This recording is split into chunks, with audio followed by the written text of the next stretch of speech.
وكفى وسلاما على عباده الذين اصطفى خصوصا على سيد الرسل وخاتم الأنبياء. قال الله تعالى في القرآن المجيد: أعوذ بالله من الشيطان الرجيم، بسم الله الرحمن الرحيم. قد أفلح المؤمنون الذين هم في صلاتهم خاشعون. قال النبي عن عثمان رضي الله عنه أنه قال: سمعت رسول الله صلى الله عليه وسلم يقول: من توضأ فأسبغ الوضوء ثم مشى إلى صلاة مكتوبة فصلاها غفر له ذنبه. صدق الله العلي العظيم وصدق رسوله النبي الكريم ونحن على ذلك من الشاهدين والشاكرين وبعد. Alhamdulillah, Allah subhanahu wa ta'ala has allowed us to gather on this day of Yawm al-Jumu'ah. The day which we have described is Eid for the Muslims. Not just how we describe it, this is what Nabi sallallahu alaihi wasallam has described it, and this is what Allah subhanahu wa ta'ala prescribed us as our day of celebration. And alhamdulillah, we are honored that we were given such a honorific day in of itself. More virtuous than Saturday that was given to the Jews, or even Sunday that was given to the Christians. Allah subhanahu wa ta'ala allowed us to be given the day of Friday, which has so much historical impact. And for us to continue keeping it alive, keeping the masjids to capacity, this shows our appreciation for that. So we ask Allah subhanahu wa ta'ala to give us tawfiq to continue doing that practice. I got a message 2 days ago from my students. They started school back in Houston, so we were just talking a little bit about what mindset they have going back into school now. Because when you're off from school, as opposed to when you come back to school, there's a big mind shift that goes on with kids. And I know this because when I was in madrasa, praying your 5 daily prayers is very easy, because if you don't, the person who's watching over you in the dorms, he's going to make sure you're going to have a horrible life when you get back to the dorm. So okay, I have to make sure I'm sleeping properly, make sure I'm not skipping my prayers, because if I do, I'm going to get all my privileges taken away. Then you go back home, what's going to happen? You don't have that intimidating figure there to kind of remind you, hey, you have to pray. And then you become lax again all the way again in your prayers. So that's a benefit of, at least like when you're studying, you have that, certain times when you feel like you're really adamant about your prayer and you're consistent with it. But now, as you grow older and you become an adult and you have a job, I have to go out of my way to explain to them what even prayer is to my boss. They don't know anything about it. If I don't do it, no one's gonna bat an eye. Yeah, notice you didn't pray Zohar today. Hey, did you do wudu before you pray? No one's gonna ask me anything. I'm free to do whatever I want now. The only person I have to answer is to Allah. Only Allah knows whether or not I've prayed. And so one topic that I always like to remind myself is the topic of Khushoo. Because growing up as a kid, and this was just the way that our parents, they raised us very much with the mindset of telling us what was the action, but when it comes to the why aspect, a lot of that is just because I said so. We've heard this line many times as kids. I'm sure all of us have heard it. Even as adults, we say it because it's just easy. Because when you don't know how to explain something necessarily the best of ways, avoid it. Just say because I said so, because it's good. At least just say that, right? We at least say because it's good, because then at least the kid can understand, okay, it's a good thing he's telling me. Dad is not telling me, mom's not telling me to do a bad thing. But one thing you'll realize is, as you grow older, because I said so doesn't work nearly as effectively as when you were a kid. If my mom tells me now at 30 years old, I'm 30 years old, if my mom tells me when I'm at work, hey, remember to pray because I told you so. I'm like, what is this? Am I back in kindergarten or something? Back in 8th grade? Like, what is this? Khushoo is very important because it makes your salah more interactable. It means you're actually enjoying it for the sake of salah. We had this thing in our school, we have assembly every single day. And our principal, she loves it. Because we say du'as, we're all gathered as a whole student body. She loves assembly. She loves it. And all the students are like, man, this sounds so boring. Every single day? Why every single day? Okay, maybe on Fridays, make it special. Why do you gotta do it every single day? She's like, you know why you guys don't like assembly? Because I want you guys to think about this. Imagine every single day when you guys come to class, you guys have to say something in Mandarin to me. 10 sentences, Mandarin, Chinese. You have to say these 10 lines to me every single day when you guys come into class. We cannot start class until you say those 10 lines to me. The students are like, well, obviously, why would we like to do that? It doesn't make sense. We don't know what's even happening. We don't know what we're saying. She's like, well, yeah, exactly. Every single day you guys come to assembly, you guys don't find enjoyment. Why? Because you don't even know what's going on. The words that you're saying it and it's empty. It doesn't have any, it doesn't come from the heart. It just comes straight from the mouth. It's just voices interchanging. It's just sounds being transmitted. There's nothing, no connection to those words, like when you say it. So of course, that assembly is going to be very empty to you. But the principal, she knows what du'as that have been selected.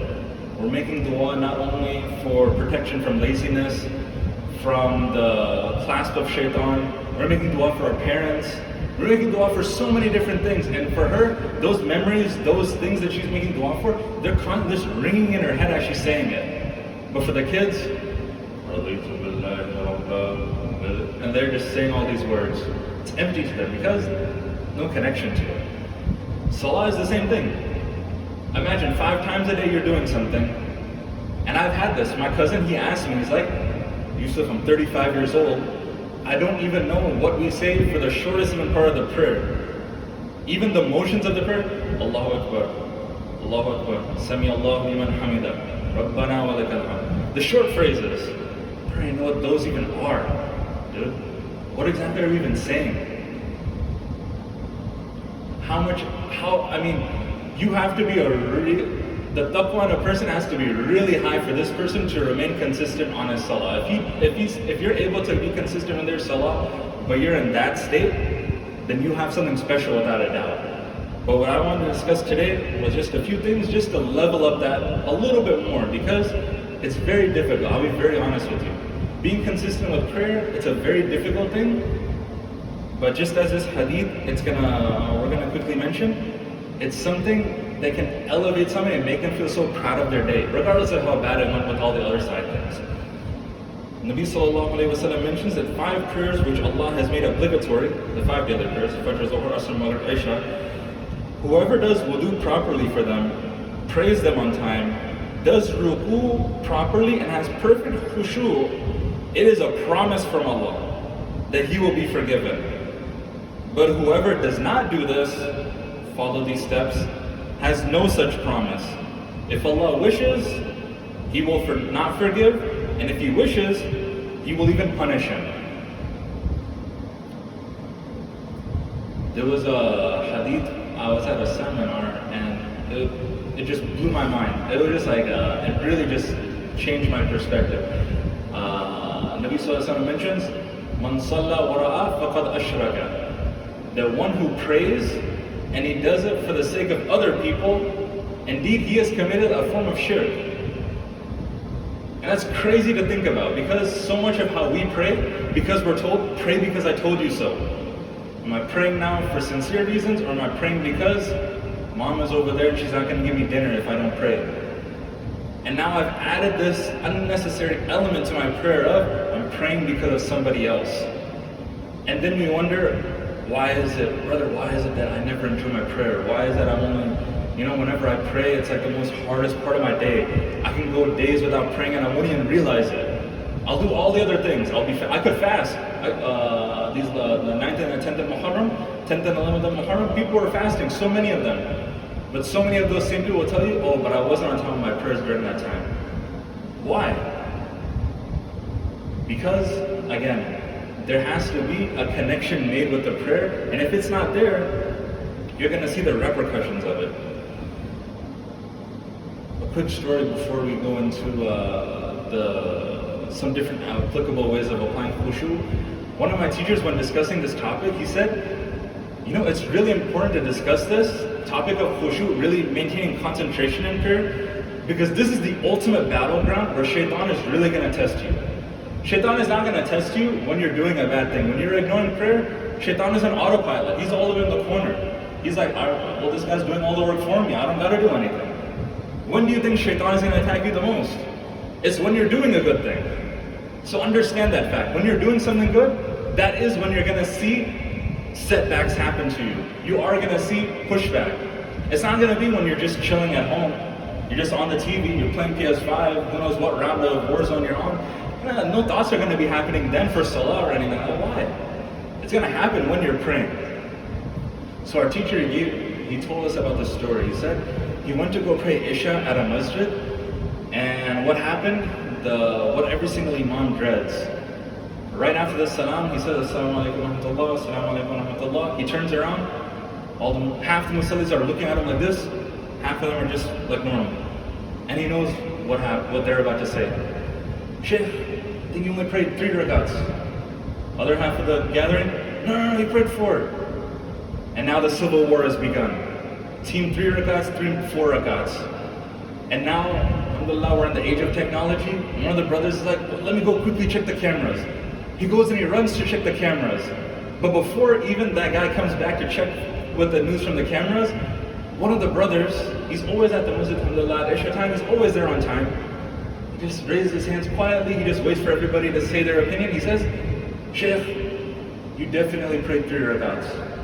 He's like, because, I know this for a fact, because I own 4 gas stations. And every rakat, I do hisab of the day for every rakat. And today I only got to the 3rd gas station, I never got to the 4th one, Shaykh. So I know we didn't pray all 4 rakats. And the Imam is just like, man, he wanted to laugh, but he's just like, Jazakumullah khairan for the information. We will re-pray the salah. But what does that really tell you about our prayer, right? Prayer has become that place, that quiet place where we think about everything else in the world except for the Rabb that we are praying towards. That's what prayer has turned into. It's a very relaxing, everybody's quiet in the house. You teach your kids, hey, be quiet during this time, no talking during prayer. Everybody's relaxed, everybody's calm, the weather is good, you're dressed nice. But we forget who we're doing it for. We're doing it not to think about our gas station, we're not doing it to think about our homework, to think about the game we were just now playing. We're doing it to interact with our Rabb, to pray what Allah subhanahu wa ta'ala has prescribed us to do 5 times a day.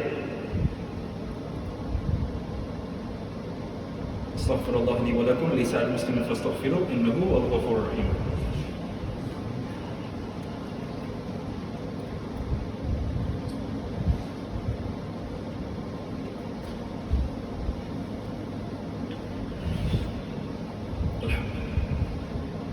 Alhamdulillah wahdahu wassalatu wassalamu ala man la nabiyya ba'dahu wa ala alihi wa sahbihi ajma'in wa man tabi'ahum bi ihsan ila yawm al-din. Amma ba'd.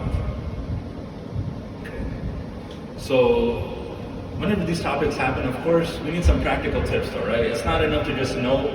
Sometimes we, again, like how I said, if I just tell you have Khushoo, it's not going to do much, right? Because if we don't have a guide, if we don't have a map of, okay, what are some practical tips I can do to develop it, it's going to go on empty ears, like how we listen to so many amazing talks, right? My wife, we were last week at a khutbah, and she was telling me, man, that khutbah was amazing. And she was telling me all the points, like point after point after point after point. I said, you know what, I would love if both of us, if we work on at least one of the things that he said, because if we don't even do one single thing that person said, all we did was just have some ear candy for 1 hour. We really got to enjoy it was like a nice exercise for the ears. We heard some beautiful things. But honestly speaking, is it really a beautiful khutbah if there's no change coming out of it? I don't know. I think it's debatable, honestly speaking, at least for me personally. So let's try to mention at least a couple practical tips. These are things that I personally have observed, and also I've gotten from some books that I've read on the topic. Number 1, arriving to the masjid early and repeating the adhan after the muadhin. It is reported that Nabi sallallahu alayhi wa sallam mentions, when you hear the muadhin, repeat what he says. Then invoke a blessing on me, for everyone who invokes a blessing on me will receive 10 blessings from Allah. Then beg from Allah al-wasila for me, which is a rank in paradise fitting only for one of Allah's servants. And I hope that I may be that one. If anyone who asks that I will be given wasila, he will be assured of my intercession.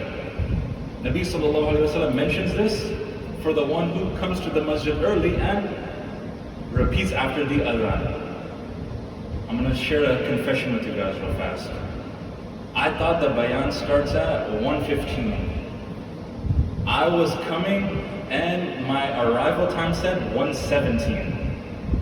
Let's just make a pretend scenario where that was actually the case. Salah was supposed to begin at 1:15, the bayan, and I come in at 1:17.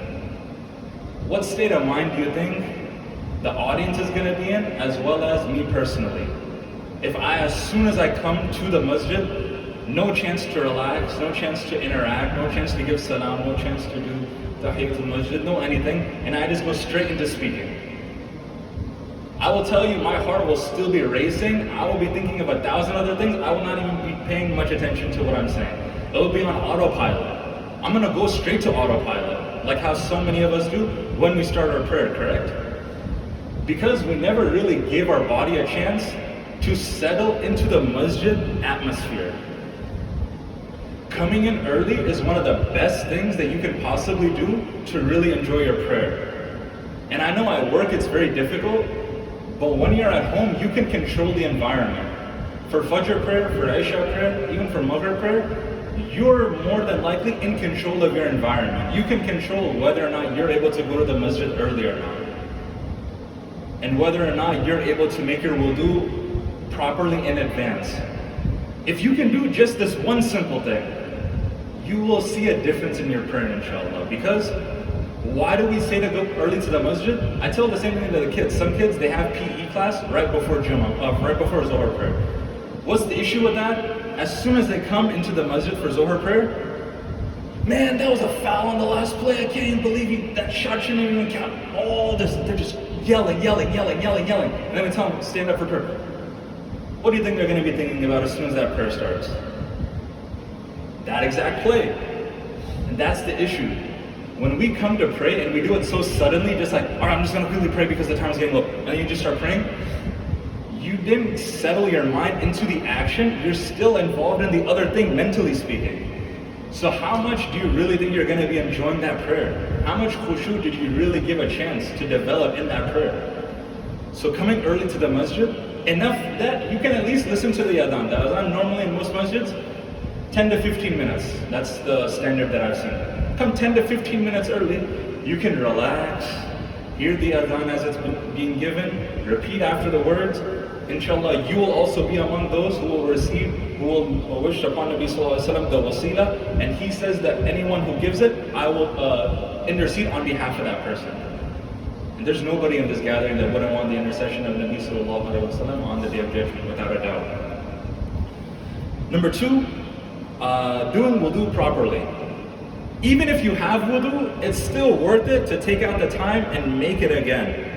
Because this is a physical reminder of what we're doing. We associate different actions with different things. When I make wudu, I naturally have begun starting thinking about my prayer. Sometimes when I'm just sitting here, maybe I'll just doze off again, right? I'll start thinking about what I was doing previously. But when I'm making wudu, it's a physical reminder that, okay, I'm doing this because I'm going to be starting to pray. And what's one of the benefits? I tell this to the students all the time. Some of them, they feel really guilty. Man, I'm like watching these things before I pray. I'm listening to this bad stuff before I pray. I was walking to all these bad things right before the prayer. I'm doing all these bad things before I pray. I feel like shameful in front of Allah that I'm praying right after doing all those things. When you make wudu, the sins from that place where you make your wudu, the sins from that part of your body, they're dropping off with those droplets of water. These are the words of Nabi Sallallahu Alaihi Wasallam. When you wash your face, you're ridding your face of all those things that you looked at that you know that you shouldn't have been looking at. When you wash your ears, when you wash your hands, when you wash your feet, all these sins are washing away from you. This is a physical reminder for you. When you come into the masjid, you're not just clean physically speaking. Internally, spiritually, you are clean now. You can go in front of your Rabb and you can feel good about it. You don't have to feel the guilt of what you did previously. You did what you were supposed to do. Now you go and pray and you make it a sincere prayer. You did your part. Don't feel bad now. Don't let that guilt, because that's shaitan talking to you, and he's getting the best of us. That's the easiest tactic that shaitan does. Just make you feel bad about your past. Shaitan will always bring up your past, whether it was your way back past or your immediate past. Shaitan will always be triggering those memories for you, right when you're going to be doing something good. Because he knows right there, that once the prayer starts, we have a promise of Jannah in front of our eyes right there. So what is he going to do? Obviously, right? He's going to do the best to take that away from us. Number 3, wearing the best and cleanest clothes that you have available to you. When we come to the masjid, alhamdulillah, we have this idea of, you dress proper because people are going to be around you as well, right? You want to at least dress somewhat suitable. This is more so when you get to the house. This is a good practical tip, because we'll just pray with the same clothes that we've just been lounging in and doing all that kind of stuff. When you do that, you associate the prayer with that same vibe that you're wearing the clothes of, right? When I wear a suit, I feel like I'm a completely different person than when I'm just in my night pajamas. I think all of us can agree to that, right? I wore a suit for the first time when I was 27 years old. The day I got married was the first time I wore a suit. And I promise you, I felt like I was a different man. I was like, oh shoot, I didn't know this person existed. When you dress, when you give respect to the way you dress, it changes everything about your mind, just fits the occasion of how you're dressing. When you pray, have a attire that you have set for prayer. Have the kufi set up over there, have a thobe, have a shalwar kameez, have anything. Or just any type of modest dressing that you have it set for the prayer, have it quick access. It's just always there for you. It's there, and as soon as I wear this, it's prayer time. And you feel cleaner, right? You feel good about yourself. Oh, I'm praying, and I'm standing in front of Allah, and I went out of my way to make sure that I'm dressed properly for the occasion. Just like how when a guest comes, you ain't gonna be lounging, right? You're gonna have something on, at least something decent to show them. You're not just gonna be like wearing your pajamas. You're gonna wear something decent, make yourself seem a little bit more civilized, a little bit more of the know of what's happening. Last thing that I'll mention, when forming the lines of the prayer, make sure that there are no gaps. Nabi sallallahu alayhi wa sallam mentions, establish your lines straight, for indeed the angels pray in lines. Align your shoulders, close the gaps, yield your hand to your brothers, and do not leave any gaps for shaitan. Whoever connects a line, Allah maintains him, and whoever breaks a line, Allah cuts him off. This is not some throwaway line that the Imam says before the Salah starts, straighten the lines, no gaps in between. They say it because the gaps that happen in between, the shaitan can just wiggle himself through, and he causes disunity. Just like how if you guys have ever seen in the army, have you guys ever seen those assembly lines that they have? How straight they are, and if one guy is out of check, the general comes right up to him, goes like this, and he feels like the biggest fool in the world. I'm sure you guys have seen those videos. It's really interesting to see. Because we understand that when you are in line with each other, it has this effect on each other, that we're all in this together. And straightening the lines, it has this impact on the entire gathering. Because it's not just me when I'm praying, it's all my brothers and sisters that I want to be in line with me. Because we never know whose prayer is going to be that accepted prayer. That is going to, because of maybe my faults in my prayer, maybe it was because of the line that I connected with this brother, maybe his prayer was accepted, he made dua sincerely for all of us, and now we're all going to be forgiven for our sins or whatever it is that we wanted to make dua for. 2 minutes. Okay. This is one last point I want to mention because it's something that I feel really defines, at least, I don't want to speak on other generations, I'll just say my generation. I'm in a generation of all or nothing. You either do something completely or you don't do it at all. This is the mentality that we've built up for ourselves. You either have the perfect prayer or just go into autopilot, do the small little effort, just do whatever it is that you were doing before. There is no in-between. There is no sense of improvement. And this is something that I feel needs to be talked about more and more. Allah subhanahu wa ta'ala, our Rabb, is the only being. Nobody, no person, no anything else values constant improvement. Everybody in this dunya wants results. What is the result though? Did you fail or did you pass? Everybody wants results. When you go to job, when you are in school, your test, they're looking at the results at the end of the day. They don't look to see at your effort that you made. But Allah subhanahu wa ta'ala constantly, every single day, is looking at the effort that we're making and seeing is there an improvement. So don't become this type that, okay, well, I'm either going to fully have a fully Khushoo, fully submissive prayer, and if I can't dedicate the time to that because I got a little late with my prayer today, I'm just not going to concentrate in prayer. I'm going to go back to my classic Qul Allahu Ahad, Qul A'udhu bi Rabbil Falaq, and just end the prayer real fast in 2 minutes. I'm just going to go back to that. Don't let shaitan, this is a really easy tactic that he uses. All or nothing. You're either all into something or you're fully out. I give this example, I'll quickly give this example and then we'll conclude inshallah. There was a book I read, it talked about, would you rather have, if I give you the offer of $3 million on day one, I give you $3 million, or I give you the option, I'll give you 1 penny and I'll double it every single day. 1 penny, but every day I'll give you double it, that in amount. So after 30 days you'll get your total amount, or after 1 day you'll just get $3 million. Which option would you rather have? Majority are going to say, I'll take the 3 million, you can go on your way, sir. I don't need to talk to you anymore. Just give me the 3 million deposit, here's my Zelle account, just do it, dude. After 10 days of a penny doubling, it's $5. After 20 days, it's $5,000. How much do you think a penny is after $30? If it doubles every single day for 30 days, how much do you think it is? It's $5 million. 1 penny, 1% worth of effort you increase every single day. After 30 days, the growth that you will see is more than you just going hardcore for 1 day and praying your salah the best ever for 1 day. You making 1% improvement every single day is gonna outmatch it every single time.